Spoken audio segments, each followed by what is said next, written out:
ఓం శ్రీమాత్రే నమః. శ్రీ శివాయ గురవే నమః.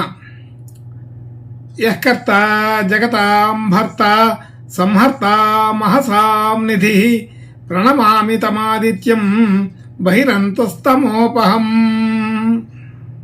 ముందుగా వీక్షకులందరికీ మహాశివరాత్రి శుభాకాంక్షలు. వీక్షకులు నమస్కారం.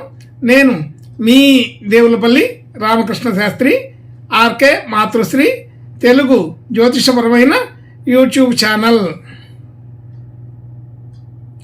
ఇప్పుడు మార్చి నెల 3వ తేదీ నుండి మార్చి నెల 9వ తేదీ వరకు గల గ్రహ స్థితిగతులని ఒకసారి పరిశీలన చేద్దాం. కుంభరాశిలో రవి, బుధ, శని గ్రహాలు,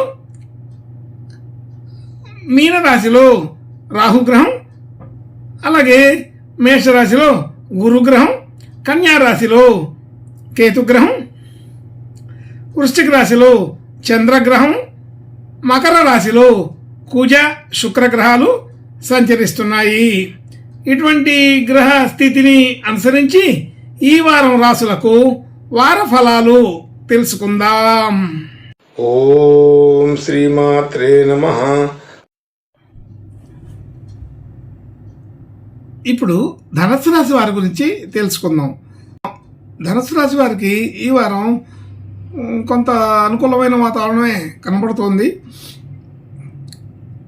రాశి నుంచి 2వ స్థానంలో కుజ శుక్ర గ్రహాలు, 3వ స్థానంలో శని, రవి, బుధ గ్రహాలు, 4వ స్థానంలో రాహువు, 5వ స్థానంలో గురువు, అలాగే 10వ స్థానంలో కేతుగ్రహం, 12వ స్థానంలో చంద్రగ్రహం సంచరిస్తున్నాయి. ఇటువంటి గ్రహ సంచారాన్ని అనుసరించి ఈ వారం ఈ ధనుస్సు రాశి వారికి కొంత అనుకూలమైన ఫలితాలు బాగానే కనబడుతున్నాయి. ముఖ్యంగా రాశికి గురు దృష్టి ఉండడం అనేది ఒక శుభ సూచకం అని తెలుస్తుంది. అలాగే మంచి ప్రణాళిక కలిగినటువంటి ఆలోచనలు చేయగలుగుతారు. సకాలంలో సరైన నిర్ణయాలు తీసుకోగలుగుతారు. కొంచెం తొందరపాటు ఉంటుంది, ఆ తొందరపాటు తగ్గించుకుంటే బాగుంటుంది. అలాగే ధన సంబంధించిన విషయాల్లో అనుకూలత బాగానే ఉంది. రుణ సంబంధించిన విషయాల్లో రుణాలు తగ్గించుకోగలుగుతారు. అలాగే ఆర్థికపరమైన విధానం కొంత అనుకూలంగా ఉంటుంది. కుటుంబ సంబంధించిన విషయాలకి కొంత ఖర్చు చేయవలసి వస్తుంది. బంధుమిత్రులతో అనుకూలత బాగా ఉంది. సహాయ సహకారాలు అందుతాయి. గృహ వాహన యోగాదులు సాధారణంగా ఉన్నాయి. పెద్దగా అనుకూలత లేదు. కొత్త ప్రయత్నాలు క్రయ విక్రయాది విషయాల్లో సరైన సమయం కాదని గుర్తుంచుకోవాలి. అలాగే విద్యార్థులకి విద్యా సంబంధించిన విషయాల్లో మంచి అనుకూలత ఉంది. విద్యల్లో రాణిస్తారు. మంచి గుర్తింపు కలిగే అవకాశం బాగా ఉంది. సంతానం వలన అనుకూలత పెరుగుతుంది. కీర్తి ప్రతిష్టలు కలుగుతాయి. ఆర్థికపరమైన విధానాల్లో కొన్ని కొత్తగా ఒప్పందాలు చేసుకోవాల్సిన పరిస్థితి కనబడుతోంది.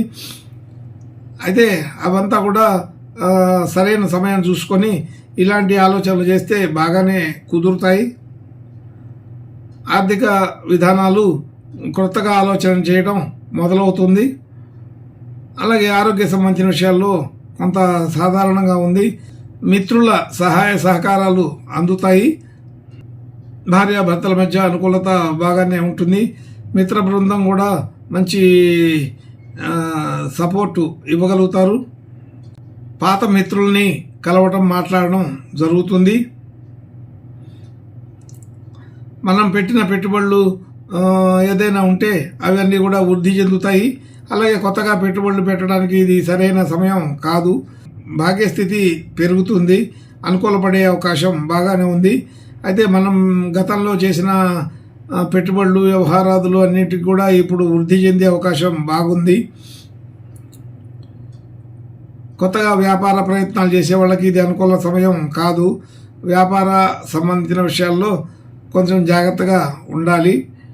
ఉద్యోగ సంబంధించిన విషయాల్లో మంచి అనుకూలత ఉంది. కీర్తి ప్రతిష్టలు పెరుగుతాయి.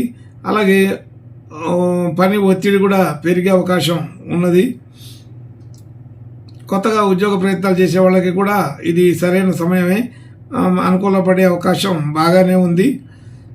వివాహ ప్రయత్నాలు చేసే వాళ్ళకి వివాహ ప్రయత్నాలు కుదురుతాయి. సకాలంలో సరైన నిర్ణయం తీసుకోగలుగుతారు. అలాగే మనం చేసిన ప్రతి పనిలో కూడా సంతృప్తి కలిగే అవకాశం ఉన్నది. మంచి ఆలోచనలు చేయగలుగుతారు. దైవ దర్శనాలు, తీర్థయాత్రలు చేసుకునే అవకాశం ఉన్నది. ప్రయాణాలు చేయవలసిన పరిస్థితులు ఉంటాయి. అలాగే ఆర్థికపరమైన విషయాల్లో కొంత అదనపు ఖర్చు చేయవలసి వస్తుంది. అయినప్పటికీ కూడా దానికి తగిన మనశ్శాంతి, సంతోషం కలుగుతాయి. ఆలోచన తీరు సక్రమంగా ఉంటుంది. దానికి తగినట్లుగా అందరి సపోర్టు కూడా, కుటుంబ సభ్యులందరి సపోర్టు కూడా ఈ వారం ఉంటుంది. అన్ని రకాల విషయాల్లో కూడా ఈ ధనుసు రాశి వారికి ఈ వారం అనుకూలత బాగానే పెరిగిందని తెలుస్తోంది. ఇంకా మంచి శుభ లక్షణాలు, శుభ పరంపర కలగడం కోసం ఈ ధనుసు రాశి వారు ఈ వారం గణపతి దేవుని అనుగ్రహం కోసం ప్రార్థన నమస్కారాలు చేసుకుంటే ఇంకా బాగా ఉంటుందని తెలుస్తోంది. శుభం భూయాత్. ఓం శ్రీమాత్రే నమః.